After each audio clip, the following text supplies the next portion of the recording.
नमस्कार दोस्तों, स्वागत है आप सभी का। एडेड जूनियर शिक्षक भर्ती को लेकर के बात करेंगे।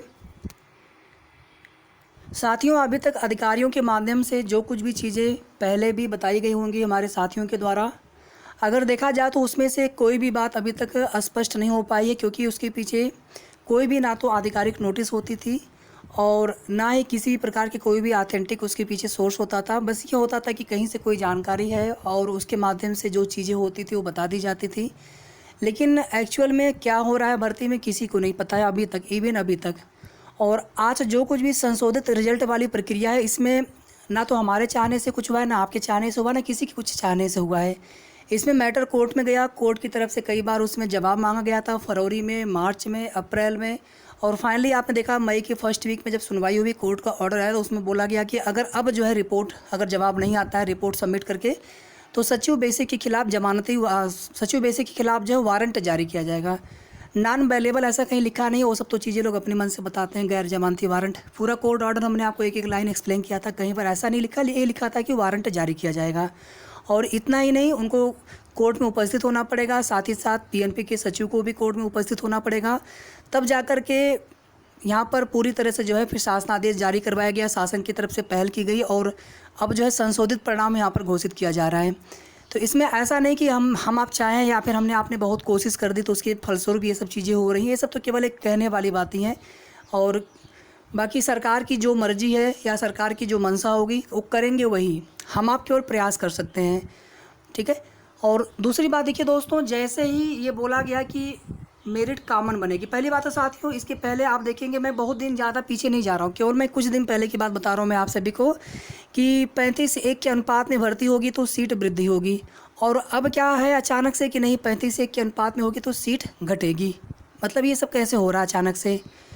तो ये सब बातों में विरोधाभास आ जा रहा है पूरी तरह से। दूसरी बात देखिए, एडी बेसिक महोदया ने बोला है कि 4000 सीट होंगी, डायरेक्टर सर्वेंद्र विक्रम सर ने बोला है 3,500 से 4000 सीटें होंगी।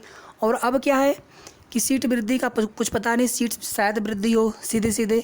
पहले बोला गया था कि रिटायरमेंट की सीटें कम से कम 1500 से 2000 तक हो सकती हैं, अब जो है 150 से 200 होंगी। तो बताइए, विरोधाभास आपको हमारी बातों में कभी नहीं मिला होगा। आप हमारा विरोध किए हैं पहले भी, अभी भी कमेंट आते हैं और मैं या तो कुछ लोगों को सीधे ब्लॉक कर देता हूं या फिर सीधे मैं हाइड कर देता हूं कि दोबारा आप कमेंट तो करेंगे लेकिन वो कमेंट केवल आप पढ़ेंगे, वो कमेंट आपका कोई नहीं देख पाएगा।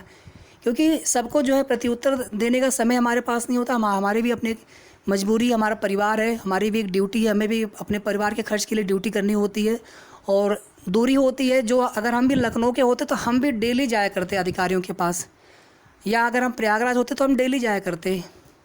दूरी होने की वजह से इसमें कोई आप ये किसी के ऊपर आरोप नहीं लगा सकते हैं कि हम कितनी बार गए। हमसे जो बन सकता था हमने वो बता दिया था। संशोधित रिजल्ट के बारे में हमने सबसे पहले आपको बताया था, हमें जानकारी उसकी मिली थी और वही चीज़ें आपको बताई जा रही हैं अब। तो जितना मेरे बस का होता है साथियों, मैं उतना करता हूँ। जो हमारे बस का नहीं होता है उसके लिए आप हमें चाहे जो बोलिए, लेकिन बोलने से पहले सबसे पहले आपको अपने बारे में विचार करना चाहिए कि आपने कितना प्रयास किया है, आपने अभी तक क्या कर लिया। सीट वृद्धि का पहले भी विरोध किया जा रहा था, जो हाई गुणांक के अभ्यर्थी थे, कि सीट वृद्धि की वजह से भर्ती जो है लेट होगी, जबकि ऐसा कभी नहीं था। भर्ती लेट हो रही थी, ये जो गड़बड़ी हुई थी रिजल्ट में, वो हमारी स्कैनिंग में गड़बड़ी हुई थी, उसकी वजह से रिजल्ट लेट हो रहा था। और अब क्या है साथियों कि सीट वृद्धि पर किसी का ध्यान नहीं है। अब ये हो रहा है कि कैसे जो है कुछ लोगों का सिलेक्शन नहीं होगा, कॉमन मेरिट बनेगी तो हमारा हो जाएगा, मतलब किसी का नहीं होगा तो हमारा हो जाएगा। बस इस बात की खुशी सबको है और हमको तर्क दिया जा रहा है कि कोर्ट आर्डर है, तो कोई कह रहा है कि बीएड वाले जो है 6 से 10 के लिए एलिजिबल होते हैं। उसमें कई तरह के लोग बता रहे हैं चीज़ें, वैधानिकता बता रहे हैं उसमें, और ऐसा किसी के पास कोई भी तथ्यपूर्ण उदाहरण नहीं है जिसके आधार पर वो साबित कर सके कि मेरिट विषयवार क्यों नहीं बनेगी। बेसिक की प्राथमिक की कई भर्तियां हो चुकी हैं, जूनियर की केवल एक भर्ती हुई है बेसिक की। अभी हम एडेड की बात नहीं कर रहे हैं, बेसिक की। और एक ही भर्ती हुई थी विज्ञान गणित की, विषयवार मेरिट बनी थी। प्राथमिक की सभी भर्तियां विषयवार परीक्षा होती नहीं है, इसलिए वहाँ पर विषयवार मेरिट बनती नहीं है।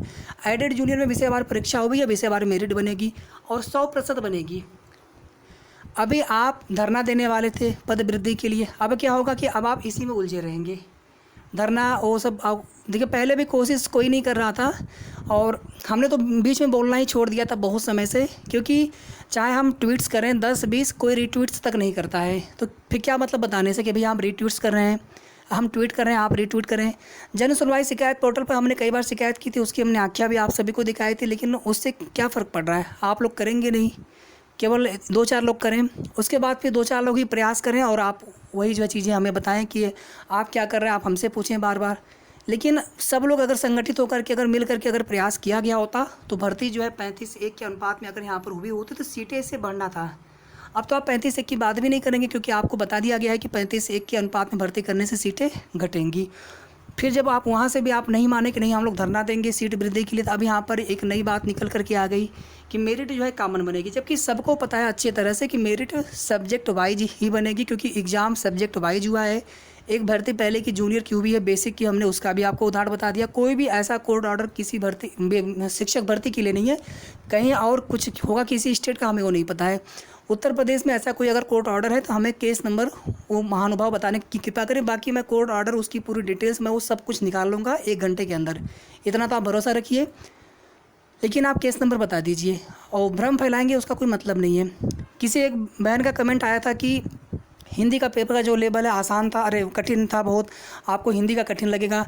मैं आपको दावा कर दे रहा हूँ, गारंटी मैं दे रहा हूँ, दावा कर रहा हूँ मैं आपसे कि आप हमें 100 क्वेश्चन अपना हिंदी वाला में मेरे पास पेपर है और आप हमारा मैथ साइंस वाला क्वेश्चन करिए। 100 में मैं अभी तुरंत जो है मैं कम से कम 60+ क्वेश्चन आपको या 70+ क्वेश्चन मैं आपको करके भेज रहा हूँ। आप मैथ साइंस में केवल 20 क्वेश्चन करके भेज दीजिए, मैं मान लूँगा कि मेरिट जो है विषयवार नहीं कॉमन बननी चाहिए आपके कहे अनुसार। दूसरी बात देखिए, मैथ साइंस में 40 क्वेश्चन मैथ का था, अगर 50 रहा होता तो शायद 10 क्वेश्चन और छूट गए होते मैथ के करने से, समय बिल्कुल कम पड़ गया था। हिंदी में एक क्वेश्चन में कितना भी आप अधिक समय लगाते, आप 1 मिनट का समय लेते, उससे ज़्यादा तो समय आपका लगना था नहीं।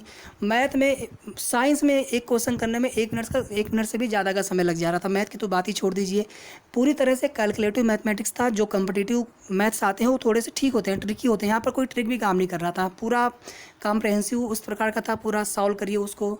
और नए टाइप के बिल्कुल प्रश्न आ गए थे। हिंदी वाला भी हमने क्वेश्चन पेपर हमने तो उसका आंसर की भी डाल दिया था बना करके। जो हिंदी वाले जो लोग अभी कह रहे हैं प्रवचन दे रहे हैं भैया, हिंदी का मैंने आंसर की भी बनाकर डाल दिया था और उसमें केवल 2 या 3 क्वेश्चन हमारे गलत हुए थे, बाकी सारे क्वेश्चन हमारे, हालांकि उसमें हम 20-22 क्वेश्चन हमने गूगल से सर्च करके डाला था उसमें, लेकिन बाकी हमारे लगभग 80 क्वेश्चन सही हुए थे। हालांकि उस समय हम लोअर पीसीएस की भी तैयारी कर रहे थे, वहाँ पर भी हिंदी था।